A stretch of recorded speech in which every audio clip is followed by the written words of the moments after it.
En réalité, beaucoup de personnes viennent vers Dieu parce qu'ils espèrent être bénis.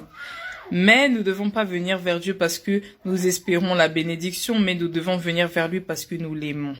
J'ai même déjà entendu ce discours-là où des personnes disent « Moi, je ne vais pas parler de Dieu parce que je n'ai pas de témoignage effectif, je ne suis pas mariée, je n'ai pas d'enfants, je ne suis pas riche, je n'ai pas une carrière professionnelle hautement placée, blablabla. » Et ils pensent que, parce qu'il n'y a pas tout ça dans leur vie, ils ne sont pas dignes de parler de Dieu. Ils ne sont pas dignes de témoigner de la grandeur de Dieu. Mais attends, le témoignage, ce n'est pas que ça.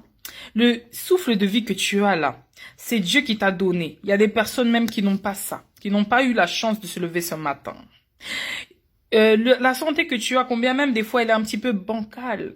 Mais sache qu'il y a des personnes qui aimeraient avoir ta santé. Il y a des gens qui aimeraient avoir tes yeux pour voir, tes oreilles pour entendre, ta bouche pour parler, tes jambes pour se tenir debout. Mais ils n'ont pas ça. Sache que nous devons rendre gloire à Dieu pour tous ses bienfaits dans notre vie. Combien même il y a des choses qu'on considère comme habituelles ou insignifiantes. Le jour où tu vas perdre ces choses-là, tu verras à quel point c'était important et à quel point c'était la grâce de Dieu dans ta vie.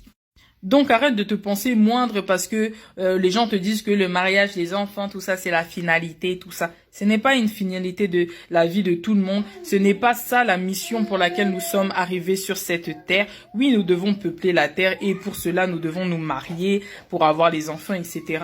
Mais ce n'est pas la finalité ultime, d'accord? Donc sache que dans ta vie tu as des témoignages, tu as des bénédictions, tu as beaucoup de choses que Dieu a fait dans ta vie pour toi. Si tu regardes bien dans le plus profond de ta vie, tu sais que quand même il y a des choses que Dieu a fait. Regarde bien. Et sache une chose, la foi, ce n'est pas seulement d'être béni, tout ça, toutes ces bénis, c'est pas ça la foi.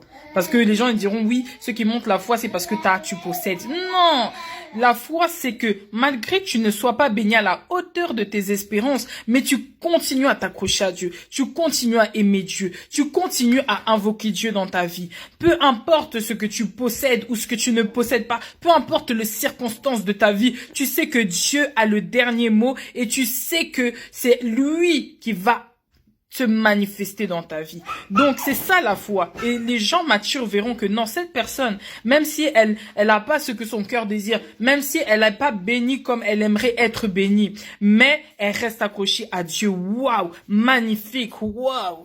C'est ça la foi.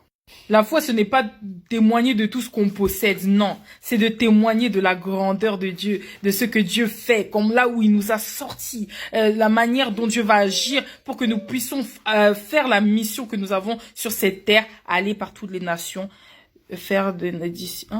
aller par tout le monde, prêcher la bonne nouvelle à toute la création.